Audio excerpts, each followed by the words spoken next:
Hello guys, welcome back to my channel. In this video we are going to study about otolith organ. By the way, at the end of this video I have put screenshot of my own notes on otolith organ. So let's get started. This is a picture of a inner ear. Okay. This is cochlea which I have made in green. This is utricle and saccule which I have made in blue, and these are semicircular canals.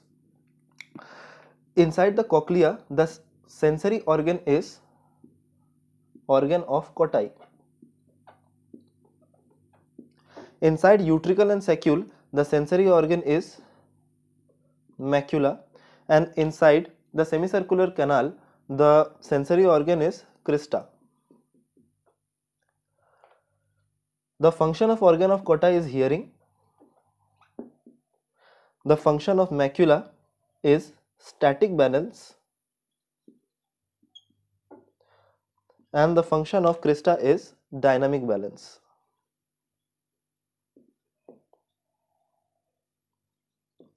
So what is otolith organ? Say it is very simple. Otolith organ is nothing but utricle and saccule. Otolith organ is nothing but utricle and saccule, which means the main sensory organ of otolith organ is macula, and the function of otolith organ is static balance. Going forward, here I have drawn the saccule and the utricle, that is the otolith organ, and these are macula. Here I have expanded one macula. See, macula is a stacked, macula contains of hair cells. There are many hair cells which are stacked in the form of a sheet to form one macula. Okay, and from every hair cell there comes one nerve, which together form a big nerve known as vestibular nerve, and vestibular nerve is the 8th cranial nerve. Okay. Now above the macula, that is above the hair cell, stacked hair cell, there is gelatinous substance which is marked with red, which contains calcium carbonate stones, okay, which are known as otoconia. Calcium carbonate stones which are known as otoconia.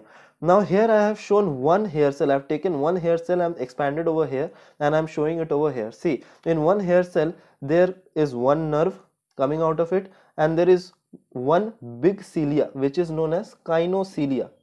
The one big cilia is known as cynocelia, and the rest small cilia are known as stereocilia. These are all small cilia, these are all stereocilias, okay, and this is cynocelia.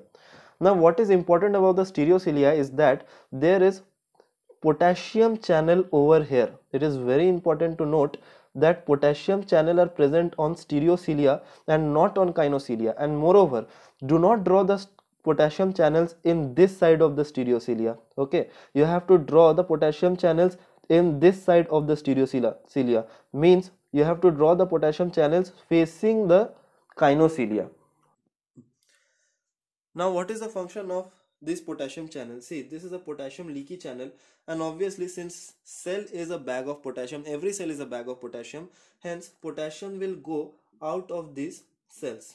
Okay, potassium will go out of these cells. Now what is the RMP of any cell? Of this particular cell, it is almost 70 millivolt. Okay, so if potassium is going out of the cell constantly, that is in normal position, if potassium is going out of the cell, this means that positive charge is going out of the cell and negative charge is increasing. Sorry, this RMP is minus 70 millivolt. Okay, so if potassium is going out of the cell, this means that potassium, then positive ions are not getting accumulated inside the cell, and hence there is no depolarization at all. Okay, there is no depolarization when potassium channels are open. But if due to some cause the cynocelia presses on the stereocilia, if the cynocelia presses on the stereocilia, then what will happen?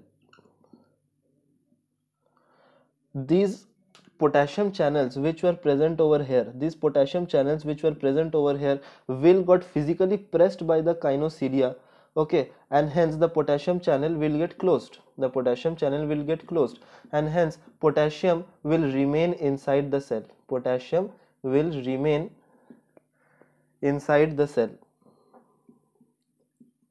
and due to this, because potassium is remaining inside the cell, because the potassium channels have closed, due to this the RMP of minus 70 millivolt will reach will shoot towards the positive side, and this will cause an action potential, and hence the nerve will get stimulated, and this nerve will provide the stimulus to the brain, and hence our brain will understand that some signal has come from the otolith organ or from the macula, and it will respond to it. Now what is it which actually presses the kinocilia towards the stereocilia?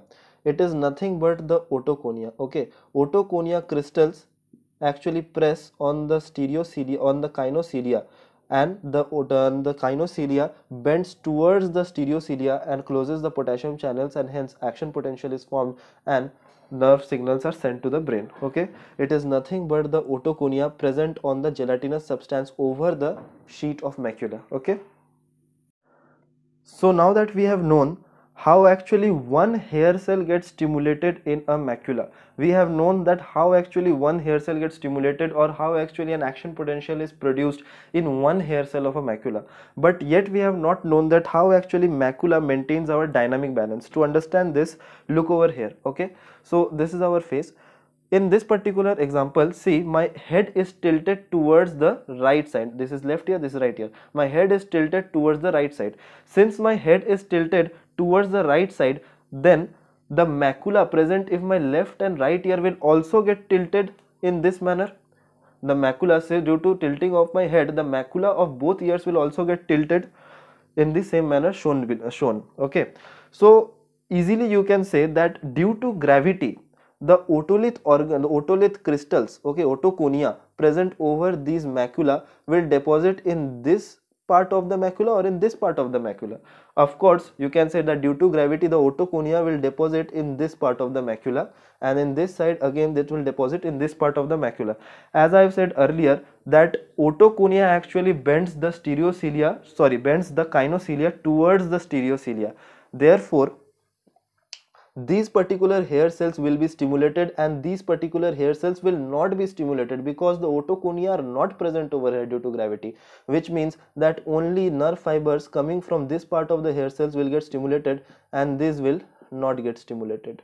Okay, so brain understands that when the lateral part of the right ear of the lateral macula of the right ear is stimulated and the medial part of the left macula is stimulated, means head is turned towards right side. Okay, so this was very easy. Coming to the similar opposite example of it, if my head is stimulated, if my head is tilted towards the right side, similarly the macula of my both ear will get tilted in the manner shown here, and due to gravity the otoconia will deposit over this side and over this side, which means that the nerve fibers of this part will get stimulated and these part will not get stimulated. Okay, this was very simple, and hence brain understands that when the medial part of the right macula is stimulated and the lateral part of the left macula is stimulated, means that the head is turned towards the left side.